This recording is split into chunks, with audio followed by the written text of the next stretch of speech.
Hey folks, so today's episode I want to talk about something that I've been thinking about a lot, and I tried to talk to Richie Castellano about it a couple days ago, but it's basically the struggle that you have between self-expression, expressing your authentic self, and self-improvement, if there is such a thing. There are some people that say that you can't, you're already perfect and you can't, there's no point in learning anything or any of that. So I'm not sure I agree with that, especially working as an educator. Maybe it's just self-serving, but I feel like that's kind of part of the deal, that what we do is try and better ourselves. I mean, I suppose it comes down to what's your mission in life, and if you're just here to take up space and have fun and stuff like that, I guess that's pretty cool. I mean, for me, when learning is the best, it's when it's fun. When you combine fun with learning, it's great. But not all the time is it great. And I'm extrapolating this whole thing to being a musician and looking at it from a musician's eyes. So when I taught music, there was basically only three things you had to know. You had to learn technique, like how to make the sound and make it sound good. And then you had to learn theory, which is, stuff like scales and all of that. And then you had to have repertoire. So that's how I taught. I would try to bring those three elements in there. But then, there's other things that come into play when you're playing, especially when you're playing live. Like, well, specifically, I was thinking about this back in 2020. Richie Castellano did an amazing thing, 2021, where he went online was it Saturday or Sunday? I think it was Sunday. Every Sunday he would go online for 3 hours and play to backing tracks that he either created with the band geeks or various Blue Oyster Cult alumni, or tracks that he created himself, and he would play along with them and sing, and so there'd be a live guitar and a live vocal, and the rest of it would be backing tracks, and he would show the people, like he had me playing I think some drums on Veterans of the Psychic Wars, and he used that. He had Donald playing some stuff. He had Eric doing a vocal. So it was very entertaining. I was addicted to it. I don't think I missed an episode. Well, and besides, everybody was sort of confined to their houses, so it was good timing to do something like that. But one particular episode, he did this thing called the Clam meter. And in the top, I guess that when you're looking at it, be your right side, the top right side of the screen, or the top left-hand side of the screen. I mean, his right, my left, right, looking at him. There was a Clam, and the Clam meter, it was called the Clam meter, and every time he would make a mistake, it would be acknowledged by his dad, or sometimes the fans, some of the smart-ass fans would call a mistake. And so the Clam meter kept going higher and higher, and the more mistakes he made, the more frequently they happened. It was really, it was actually hilarious, I thought. It was kind of, I told him it was the dumbest and bravest thing I've ever seen in my life. So, for a musician. And I told, I was discussing it with RJ Ronquillo, and he was like, "What? He did that? I gotta see it. I gotta see it."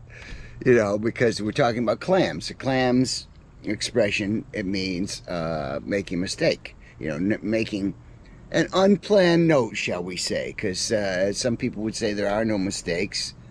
You know, those same people that say that you shouldn't learn anything say there's no mistakes. But and I always think that what counts as a mistake? How is it a mistake? If you play one note that is out of the scale, out of the chord, out of a surprise, you play a surprising note, and then you play, and then you continue on with your whatever you were doing.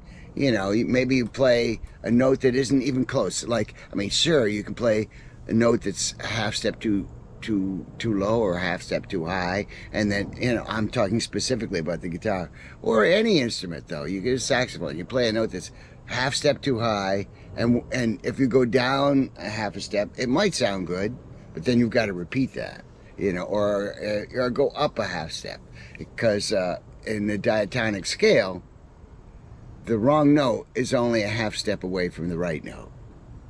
In any time you play the wrong note, it's only a half step away from the right note. But if you play the wrong note and then you go a little ways away from it, you know, and you turn it into a little melody, you know, all of a sudden you've got a thing of beauty there. Now you've got true improvisation. And so just one wrong note does not count as a mistake. Only a mistake when you get caught in the weeds, and then you play a series of wrong notes that don't ever resolve. So anyway, that's my theory about it, is that wrong notes and mistakes are, I think I've said this before, you know, you learn a lot more from making mistakes than by getting things right. When you're getting things right, you're just doing what you plan to do, and, you know, and that's cool too, you know. I mean, people go to concerts, they don't want to hear somebody blowing clams all over the place, you know, but one or two, you know, and that goes also back to this book that I can't remember the name of it. I'll put it in the description below, that Livingston Taylor wrote, and it was if you make a mistake in a song, you have to forgive yourself instantly, because if you can't forgive yourself, the audience can't either. So if you can forgive yourself and you can make it into a funny thing or an odd thing or an interesting thing, then the audience is still with you. You haven't killed the buzz. It's not a buzz kill. You know, it's only when you kind of, oh my God. I remember when I was playing with Blue Oyster Cult in London in 2016, and we got to Debbie Denise, and there was this one part where the band kept making a mistake. You know, they would go to, the third verse is a longer verse. It's got a little extra section in it, you know, where it says, waiting by the window so patiently, and then the third verse, it's bitterly. And then after that, you're supposed to come to another, like, I don't know what you call it, another part of the verse that it with different words. So I sang that, and then I just went right into the I forgot the extra part, you know, but that time the band got it right and I got it wrong, and oh man, I was so mad. It took me, like, I was still pissed off at myself by the end of the song. And then I think Big Jim, the roadie, Big Jim, who's sorely missed and passed away, he calmed me down. He said, "Come on, man. So what? Get out there and do that encore, man." And so I was able to forgive myself, but it was hard sometimes. So, but you know, it's all how you think about things. So what I'm saying to musicians out there is, don't be afraid to go out on a limb and do something. And if you make a clam, you know, it's not a clam. It's not a clam unless you want it to be a clam. So just you know, a little attitude adjustment, and you're all good. You can come up with some interesting stuff like that. Anyway, that's all I got to say for today. Hope you enjoyed it. It's a beautiful day here in Queens. just about to start practicing for our gigs. So had a couple minutes. I figured I would do one more MoCoS cowbell. All right. Well, you all have a great week, and we'll see you next time. Bye.